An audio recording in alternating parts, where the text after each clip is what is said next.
अस्सलाम वालेकुम dear students और स्टूडेंटियों, कैसे हैं आप बच्चे? ठीक ठाक हैं? चलें जी स्टूडेंट्स, आज हम क्वेश्चन नंबर 7 डिस्कस करने लगे हैं अपने चैप्टर नंबर 12 का, करंट इलेक्ट्रिसिटी का। क्वेश्चन क्या है? क्वेश्चन कहता है why the rise in temperature of a conductor is accomplished by rise in resistance. Urdu में क्या कहना चाह रहा है? वो ये कह रहा है कि जैसे जैसे हम टेम्परेचर बढ़ाते जाते हैं तो कंडक्टर की रेजिस्टेंस क्यों बढ़ती है, इसकी रीजन क्या है? ओके जी स्टूडेंट्स, इसका आंसर बड़ा आसान सा है। देखें, शुरू में तो पहले आपने बताना है रेजिस्टेंस क्या होती है। तो आप पढ़ सकते हैं, लिखा है resistance is a measure of the opposition to the flow, current flow in an electrical circuit. जो अपोजिशन है टू द फ्री इलेक्ट्रॉन्स उसको कहते हैं रेजिस्टेंस। ठीक है, आपको पता है ना, करंट जो है वो इलेक्ट्रॉन्स की मूवमेंट की वजह से करंट फ्लो करता है, तो उस इलेक्ट्रॉन्स की मूवमेंट में हिंड्रेंस पैदा करने का नाम रेजिस्टेंस होता है। आगे देखते हैं जी, आगे क्या कहता है। In a metal conductor electrical flows due to the exchange of the electrons between the atoms. As electrons move through a metal conductor, some collide with atoms, other electrons or impurities. Heating the metal conductor causes the atoms to vibrate more, which in turns make it more difficult for the electrons to flow, increasing resistance. या बाकी सारा खुद पढ़ लेना, मैं आपको समझा देता हूँ।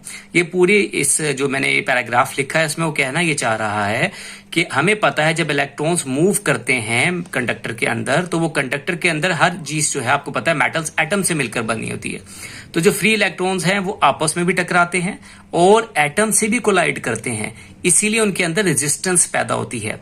और आपको पता है अगर आप हीट करेंगे तो एटम तो पहले भी वाइब्रेट कर रहा होता है, लेकिन जब आप हीट करते हैं तो उसका एम्पलीट्यूड, उसका वाइब्रेट करने का एम्पलीट्यूड बढ़ जाता है, वो ज्यादा तेजी से वाइब्रेट करता है।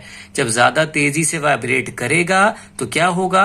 इलेक्ट्रॉन की कोलिजन का चांसेस ज्यादा होंगे। जैसे बिलावल साहब कहते हैं, जब ज्यादा बारिश होती है तो ज्यादा पानी आता है। तो इसी तरह एग्जैक्टली आप ये कह सकते हो कि जैसे जैसे आप हीट बढ़ाओगे तो एटम्स जो हैं, एटम्स के अंदर जो एटम्स कह रहा हूं, जो कंडक्टर है उसके एटम्स जो हैं उनकी वाइब्रेशन बढ़ जाएगी और इलेक्ट्रॉन की काइनेटिक एनर्जी भी बढ़ती है, इसलिए बहुत ज्यादा चांसेस होते हैं कि अब वो आपस में टकराएंगे, तो इसलिए रेजिस्टेंस बढ़ जाती है। ये आप इस आंसर में सारा पढ़ सकते हो, यही बात लिखी हुई है।